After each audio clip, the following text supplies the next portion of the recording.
The majestic old theaters of Broadway are places made of memories. If you listen carefully, you can almost hear the words of gifted playwrights. I must not die yet. Not yet. It's been too brief. But what if the voice of the next generation had no place to be heard?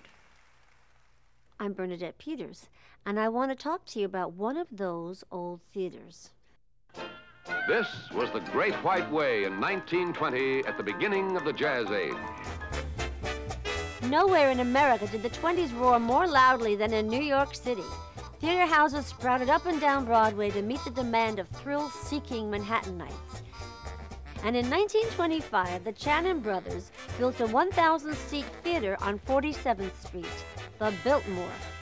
From its very first production, the Biltmore presented a glittering array of theatrical experiences, from the works of contemporary playwrights to the star-studded spectacles and adaptations of classic literature. The Biltmore earned landmark status in 1987. Ironically, that was the same year the curtain would fall for the final time.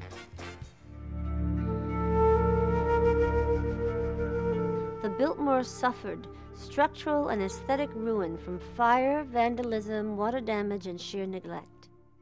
We've already lost the old Helen Hayes, the Morosco, the Bijou, the Mark Hellinger.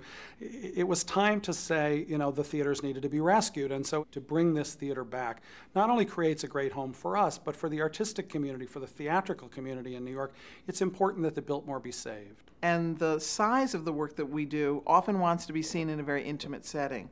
That's why the Biltmore is a fabulous space and a fabulous theater for the particular work that we do. I have watched Manhattan Theater Club grow over the last 3 decades from an off-Broadway showcase into one of the most respected nonprofit theater companies in the country. Manhattan Theater Club has produced bold new work by both established and emerging playwrights. In productions starring Nathan Lane, Glenn Close, Lawrence Fishburne, Kevin Spacey, Denzel Washington, Sarah Jessica Parker, Deborah Messing, Christine Baranski, and Bernadette Peters. MTC gave David Auburn's Proof its first production, long before it won the Pulitzer Prize and the Tony Award, to become Broadway's longest-running play in 20 years.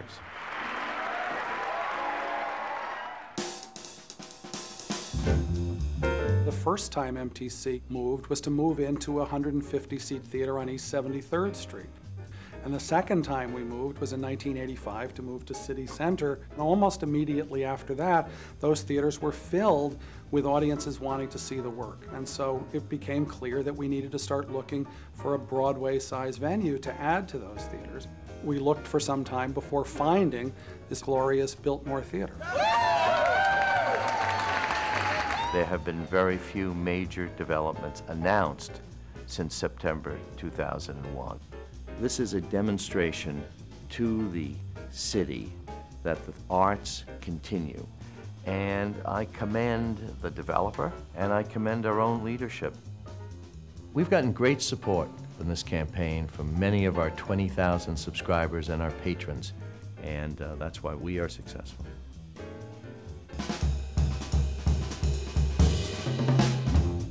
We want a theater that would be a destination in and of itself, and a place that feels like a home. We have made changes that are going to make it a wonderful place to perform new work in the theater. A wonderful place for the audience and a wonderful place for the actors.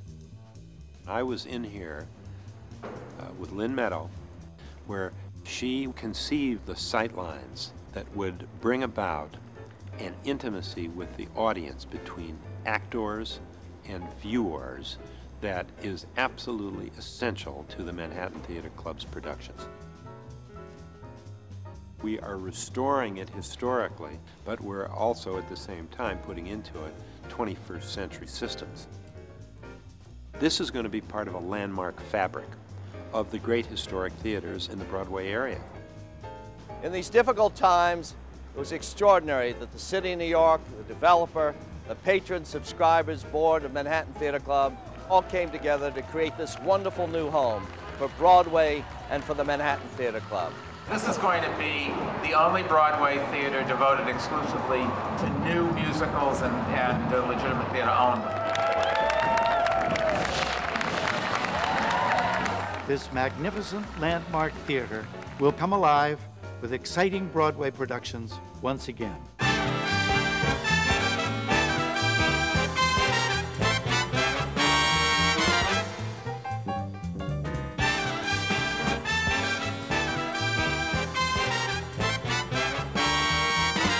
Tonight we're here for the very first performance ever of The Violet Hour. This 1925 theater comes alive again with Richard Greenberg's new play.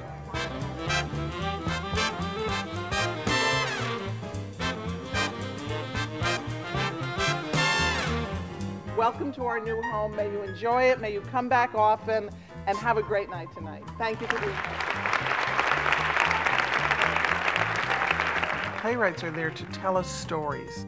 And as we sit in a communal group in the theater and together we experience those stories, something happens that deepens our humanity. And that's why being in a theater and supporting the theater is very important.